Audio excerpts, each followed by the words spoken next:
Ngithanda ukubonga kakhulu leli thuba uNkulunkulu wemusa langipha lona. Hhayi ukuthi ungipha leli thuba ngoba ngifanelekile noma ngiwumake lo wenta kahle, kodwa sifiso sami wenta kahle. Ngisho ngoba ngifuna nokuthi sola ukuthi kungenteka emkhathini weliviki, uyathi liviki lidze kusukela liviki licala kuze kutofika liSonto, kuningi lokwentekako kakhulu empilweni. Lesinye isikhathi ungakayi nje nasemkhathini webantu, ungakaphumi nje waya kuphi, uhleli nje uwedwa, imidlinto, imicabango, kubuye lokwa nalokwa. Ngifuna lokusho ukuthi uNkulunkulu ngathi angangithethelela nawe la ukhona khona, akasithethelele sitholakale sifaneleke kulona mzuzu lesiphiwe wona. Nami ngiyatithoba, ngiyatehlisa phambi kwesive saNkulunkulu.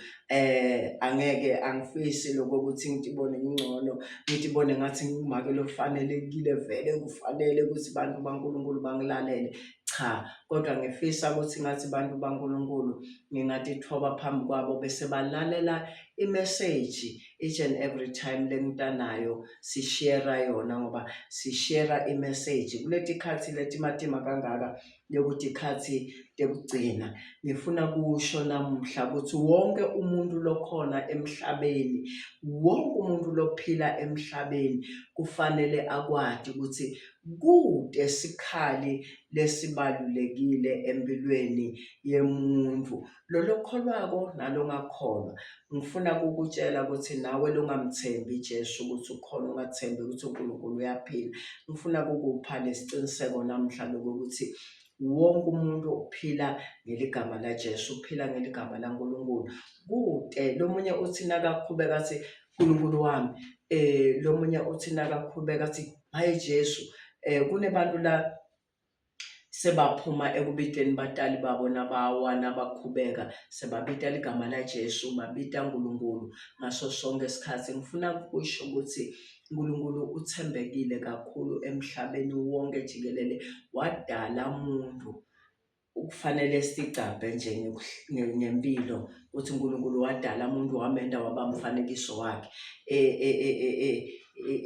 Umusa waNkulunkulu longaka ukuthi asende sibe ngumfanekiso wakhe, alinzele ukuthi sitamkhonda, simdumise, simjabulise ngaso sonke isikhathi. Kungako mina ngita phambi kwenu ngaphambi kokuthi ngiyente konke, ngitithobe, ngitisole, ngitehlisa kakhulu ngithi Nkosi, lapho la ngingahambanga kahle khona ngende babe, ngifaneleke ungicolele tiphambe kotami kuze ngingemi ngithathe le video lena iye viral kubantwana baNkulunkulu, YouTube, TikTok, WhatsApp, whatever, whoever sees it, kube ngumntwana wakho longakalungi nalongafaneli, ngoba ngalelinye ilanga kuyawuvela lokho. Kude lithi iBhayibheli, kude lokumbonyiwe lokungayombuka, kude lokufihlakele lokungayobonakala, konke kude futhi lotawuba ngcono tukwe judgment yaNkulunkulu, ngoba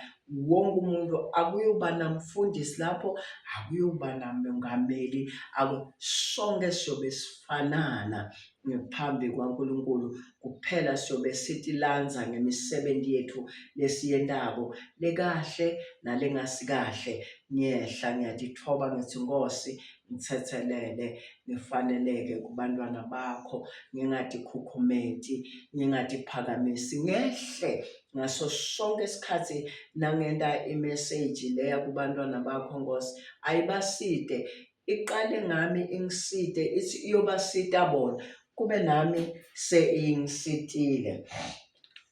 Ngifuna kusho lana ukuthi kukhuleka kuyimfanelo, noma ngithi-ke kuthandaza kuyimfanelo yabo bonke abantu labathi sebakhethe kuhamba naNkulunkulu, labathi sebakhethe kuhamba naJesu. Nangabe ukhuleka noma uthandaza ubita uNkulunkulu ngaso sonke isikhathi, ngifuna kusho ukuthi ungatiboni ungcono, ufaneleke kuthandaza. Tisole uthi Baba ngita kuwe, ngiyatehlisa, ngiyatithoba, ngiyatisola kungenteka ngifuna kukubida ingcela ungawuva nemkhuleko wami. Itolo bengilwa namakhelwane sagcina silwe sangasacolisani. Colisanani bese nibuyela kuNkulunkulu senenda kahle. uNkulunkulu wemusa, ngiyawuthanda umthandazo usinqobela konke. Kodwa la ngifuna kusho ukuthi yini umthandazo nokuthi unjani, usensitive ngakanani umthandazo wemuntu lekawuthandaza nje. Lesinye isikhathi sivuka siye emisebentini, sivuka siya emasimini, sivuka whatever loko lovuka wena ukwende, ngabe uyakhona kukwenda uqale ngaNkulunkulu. Ngifuna kusho namhla ukuthi qala ngaNkulunkulu. Nawuvuka uye emsebentini, Nkosi sengiyaphuma emsebentini, ngihlenge ungihlelele nelanga lanamhla libe nguleli lengitawucalelwa nguwe phambili. Konke lokho kwangalelo langa kuthule kuNkulunkulu, akuqalele yena phambili, wena ulandzele ngemuva. Kuthule kuNkulunkulu, akuqalele phambili, wena umlandzele ngemuva. Ungumhlahlandlela, unguye lobona letinto leti wena longatiboni. Kungako noma silele asiboni lokunye, uva umuntu avuka athi ngiphuphele lokwana lokwa. uNkulunkulu akadeli, akalali. Namhla ngifuna kusho ukuthi nangabe umthandazo wakho uthandaza nawe uya esontweni kuphela ngesonto, ngifuna kusho ukuthi kunebungoti lobuthide lapho. Kunebungoti lobuthide ngoba the whole week wena kusukela Msombuluko kuyofika Mgcibelo awuthandaza awutihluphi. NeBhayibheli nje ukuthi ngesikhashanyana sakho nje loba naso, noma ungeke ukhone kuwo wonke lamalanga, mara linye ilanga before uyolala noma nawubuya emsebentini sewendile ucedzile konke, uhleli lapha uphumlile kuleso situlo sakho noma kulelo sofa lakho, uthatha iBhayibheli uyalivula uyalifunza, uyolala ulifunzile. Noma awukalifunzi uyakhuleka, uyabonga. Masivuka sihamba siyakhuleka. Noma ungahambi uvuka nje uyakhuleka, ubonge musa waNkulunkulu ngoba kuvuka akusiyo imfanelo. Kuvuka kungumusa lesiwunikwa uNkulunkulu ukuthi usivusile. Uvuka ubona abantwana bakho bayanyakata, ungena ngalana bakhona bonke nawe uvukile. Kunalaba bangavukanga abazalwane, kunalabalele esibhedlele, labanye banabo 6 months, labanye banabo baphansi kwemishini, labanye lethide kuze kuthiwe nemafoni awangeni lapho ngoba kuliwa nempilo yalowo muntu. Thine sivuka sihluleke kukhuleka, sivuka sihluleke kubonga musa waNkulunkulu. Ngifuna kusho lapha kunencwadi lapha kuMshumayeli 10 verse 10. Ngiyalithanda leli verse, ngifuna ukukhuluma ngalo, likhuluma nami, likhuluma nawe. Shumayeli 10 verse 10. Nangabe lizembe lisizindli lingakacali lalolwa, umuntu kudzingeka asebentise emandla lamakhulu, kodwa likhono liletha impumelelo. Ngifuna kulifunza nangala kunali Ecclesiastes chapter 10 verse 10. Lithi, if your axe is blunt and you don't sharpen it, you have to work harder to use it. It is more sensible to plan ahead. If your axe is blunt and you don't sharpen it, you have to work harder to use it. It is more sensible to plan ahead. Ngifuna kusho umntwana waNkulunkulu lekakhuleka lesikhathi abona simo simatima, lesikhathi abona tinto tingahambi kahle. Ngifuna kusho namhla ukuthi awendi kahle khuleka kumnanzi, khuleka ngaso sonke isikhathi, ukhuleke ngawo onke emalanga, ukhuleke ekuseni, emini, ntambama nasebusuku na ukhona kuvuka, ngoba wena lo mkhuleko wakho nakufika tikhathi tetimo utawube ukhulekile. Nangabe lizembe lingakalolwa lisebenza kabuhlungu, ngeke usijube isihlahla ngelizembe lelingalolwa, utawusebenta kabuhlungu, umtimba ube buhlungu ngoba ulwa kusebenzisa leli zembe li blunt.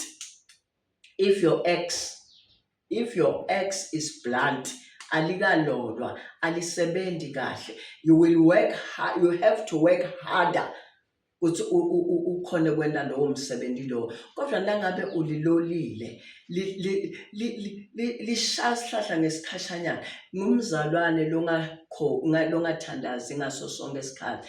Uthandaza ngaso sonke isikhathi akusho ukuthi uyendlini yaNkulunkulu wonke malanga. Bakhona labakhonda wonke malanga njengami ngikhonda wonke malanga endlini yaNkulunkulu, nasebusuku ngiyathandaza ngaso sonke isikhathi. Bantwana baNkulunkulu bayafona, siyakhuleka, kunetimo siyakhuleka, sikhulekela ama-transport ebantwana, sikhulekela abantu labashayisa ebusuku bayamuka emakhaya, labanye bayongena, sikhulekela tonke timo, sikhulekela labagulako, labashweta ihlobo, ngaso sonke isikhathi siyakhuleka.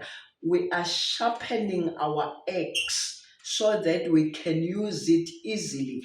Silola lamazembe ethu kuze ukuthi angasihluphi nasesifuna kujuba. Lo mthandazo lizembe lakho le ufanele ulisebenzise nasekumatima. Lo mthandazo ngulolo uvuselela nalabo lasebabuthakathaka labaphelelwe lithemba. Nangabe ungaliloli leli thandaza sonke isikhathi, leli zembe kulinganiswa nje ukuthi nangabe lizembe ungakaliloli kumatima kangakanani kulisebenzisa. Lokusho kona ukuthi nemzalwane lokasebenzisa umthandazo nakavukelwa timo, uthandaza kabuhlungu, athandaze aze eve ngathi uthandaza uNkulunkulu akamuva, ngoba wena uma bewukhuleka sonke isikhathi uyakhuleka. uNkulunkulu wemusa, ngida kuwe ngaso sonke isikhathi, noma ngabe ujabulile uthi ngiletha nayo injabulo, sitha singangeneleli kuyo. Ngiyabonga Nkosi ukuthi namhla ungiphe injabulo.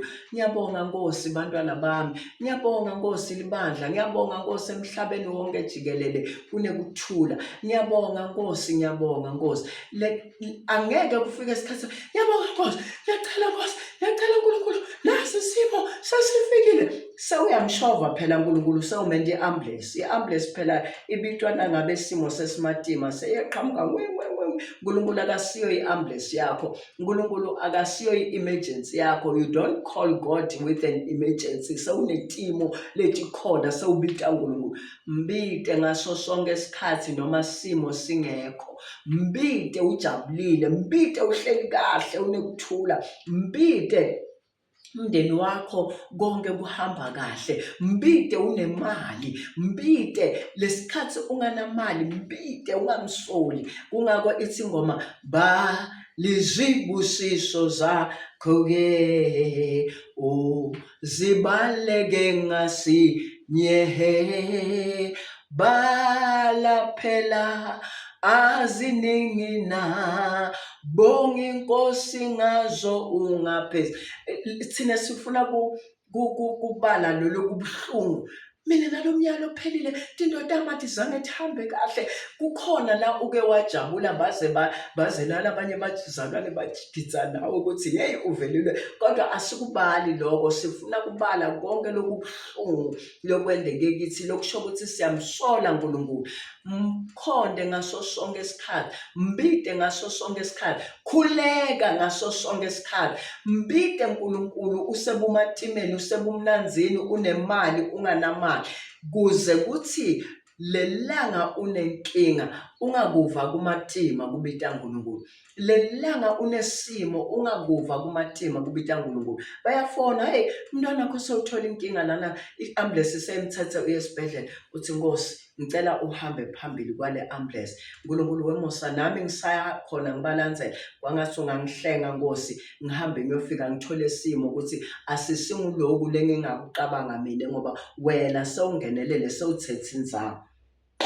Ngiyabonga kakhulu uNkulunkulu wemusa, uNkulunkulu welithando, longipha amathutshana ngaso sonke isikhathi ukuthi ngikhulume nebantu bakho ngingasilutho. Ungipha amathutshana ukuthi ngixwayise nebantu bakho nami ngixwayiseke ngaso sonke isikhathi. Ngikhuluma ngemthandazo wangaso sonke isikhathi ukuthi ungayekeli ukuthandaza.